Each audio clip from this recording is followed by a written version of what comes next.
తెలంగాణలో ఓవైపు గోదావరి పరవళ్లు తొక్కుతుంటే మరోవైపు నాగార్జున సాగర్ జలాశయానికి మాత్రం ఒక్క చుక్క వరద నీరు రావటం లేదు. ఒకవైపు అతివృష్టి, మరోవైపు అనావృష్టితో ప్రజలు అల్లాడే పరిస్థితులు రాష్ట్రంలో నెలకొన్నాయి. నల్గొండ జిల్లాలోని నాగార్జున సాగర్ జలాశయ ప్రస్తుత పరిస్థితిపై పూర్తి సమాచారం మా రిపోర్టర్ అశోక్ అందిస్తారు.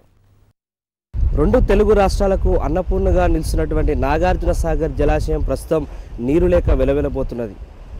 590 అడుగుల గరిష్ట నీటి సామర్థ్యానికి సంబంధించినటువంటి నాగార్జున సాగర్లో ప్రస్తుతం 504 అడుగుల నీరు మాత్రమే ఉన్నది.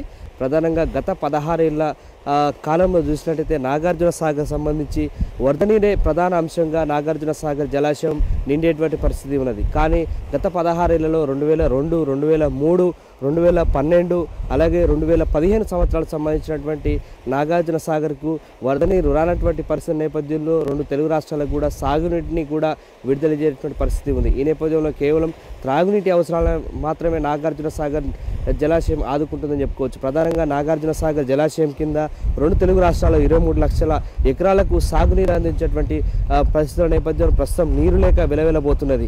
మొత్తంగా చూసినట్టయితే నాగార్జున సాగర్ సంబంధించి కూడా ప్రధానంగా జూలై 3వ వారం, 4వ వారం, ఆగస్టు 1వ వారం నాటికి ఎగువ నుంచి వరద నీరు వచ్చేటువంటి పరిస్థితి ఉంది. ఈ నేపథ్యంలో ఈసారైనా కూడా సాగర్కి సంబంధించి ఎగువ నుంచి వరద నీరు వస్తుందా లేదా అనే మీమాంస మాత్రం ఇక్కడ రైతుల్లో నెలకొంది.